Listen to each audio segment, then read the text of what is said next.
Guys, please stop saying I am eating lunch or I'm eating dinner. The thing is, you eat food, so you can eat your pizza, you can eat burrata, you can eat this pastry, whatever it is. But when we talk about meals, we have them.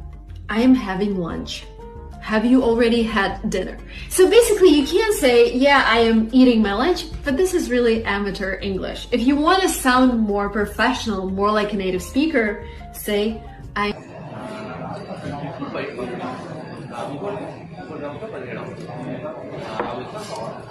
Otayda ikisem doğru. Amerikanlarım, İngilizlerim I am having lunch, I am eating lunch dip ikisini ulanyalar. Ol kıyın olan zade, ol level yukarı, ol level kiçilenkler. İkisem ulanlya. İkisem doğru, arkan ulan vermeli. Both are correct. Natives use both. İkisinem arkan ulan veren. Let's not complicate the English language. İngiliz dilini kıynaştırmak gerekir.